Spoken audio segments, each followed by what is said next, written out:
What's up, guys? Justin here with the CGEssentials.com. So one of the things I want to do moving forward is start highlighting some of the cool stuff that you can do in Blender with different resources, other things like that. Well, in today's video, I wanted to talk about this brand new shader that really quickly simulates oceans and rivers and waves inside of Eevee, meaning you don't have to render this in cycles. You can actually do it in Eevee in real time. So let's go ahead and just jump into it. All right, so I will link to this in the notes down below. This is the Gumroad page of the developer where you can download this shader. So the shader is $2.50, which for what it does is totally worth it. It's a lot of fun, but you can come in here and you can download this. You can also see a preview of the kind of thing this creates. You can see how it creates this really cool wave,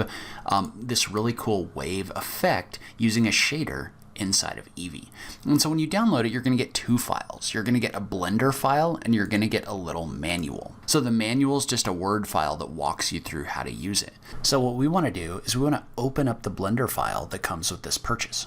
And so when you first open it up, it's going to look something like this. So it's got a layout view, and it does a couple different things, which we'll talk about in a minute.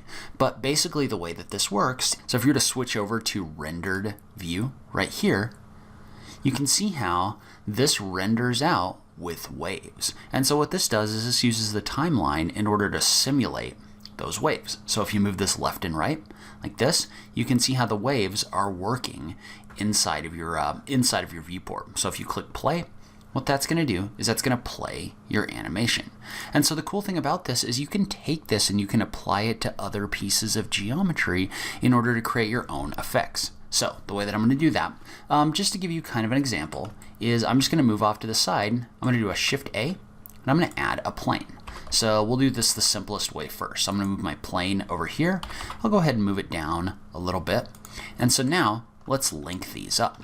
And so the way this is achieving this effect is it's using modifiers as well as it's using nodes. So you can see how there's a number of different nodes that are in here that it's using in order to achieve this result. And we're not going to get too far into the nodes in this one. If you really want to dive into that, you can check out the manual and the nodes yourselves by purchasing the shader. But what we want to do is I just wanted to show you a quick way to apply that to new geometry. So the way that that's going to work is you want to start by selecting your new geometry and then doing a shift click and finding an older version of the geometry. And then you want to link your new geometry to the old one. So you just do a Control L. That's going to do a make links.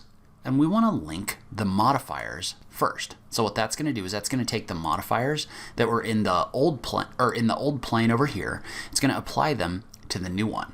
So now if you run this, you can see how there's not a ton going on quite yet. Right? So you've got your modifiers over here, but it's not really doing anything. Well, now what we need to do is we need to link our materials. So again, just take your plane, do a shift click, and then we're going to do a Control L, and we're going to link our materials. So now you can see what this is doing is this is just changing colors, right? So it's not doing what we want just yet. All it's doing is it's just changing and shifting the colors that are in here. That's because our UV mapping isn't set up properly. So this is something that's talked about inside of the manual. You need to link the modifiers and the materials, but then you also need to have a second UV map for your object. So, and the second UV map needs to have this name. So it tells you exactly what to do. We're just going to go ahead and do that. So we're just going to click on this object. We just want to click over into the object data properties right here. And we want to click into the option for UV maps. And so notice how right now this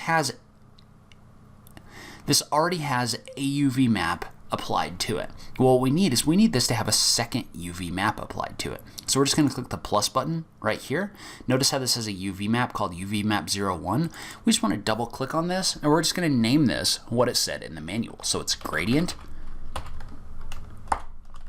open parenthesis, UVs at 0, 0, close parenthesis, like this. So now, if we go back and we run this and we hit play, notice how this wave effect is now being applied to this object right here. All right, so one thing you might have noticed is if you look at this, this is still coming out as flat, right? You're not getting any waves in here. So the reason you're not getting any waves in here is because I actually typed this value in wrong. I think it might actually be wrong in the documentation. I'm not sure. But notice how this is completely flat, right? Well, we don't want this completely flat. We want it to have waves like this. So the issue is in this name, this gradient, UV's 0, 0, needs to have a space. So it has to be exactly the same as what's contained over here, right? So now you can see how we're actually getting waves in here being simulated across this object. And so the cool thing about this is once you figure out how to do this and apply this to other objects, you can do it to things that are more complex than this shape right here. So for example, let's say we wanted to add a UV sphere. So we're just going to do a Shift A. We're going to move our sphere over here, and we're just going to do the same thing, right? So Shift click, Control L. We want to link our modifiers. We want to link our materials like this, and then this object needs that UV map. So we're going to click in here, and we're just going to type in gradient space open parentheses UVs at 0, 0 and hit the enter key. Well, now you're getting some really cool results, right? Because what this is doing is this is using this sphere in order to simulate the waves. So you can use this to create some really cool stuff just by using different kinds of geometry. And then I might right click on this and shade it smooth. Then if you look at this, you're getting a really cool effect right here. So you can play around with this. I will link to this in the notes down below. I would love to hear what you guys can create with this, but it's just a really fun thing that you can do with Blender without having to do a whole lot of work in order to create a really cool wave effect.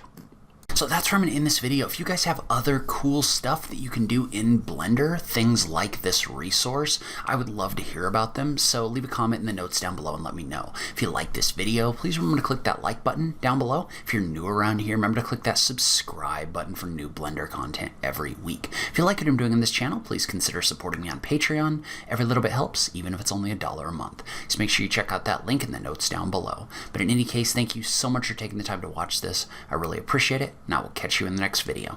Thanks, guys.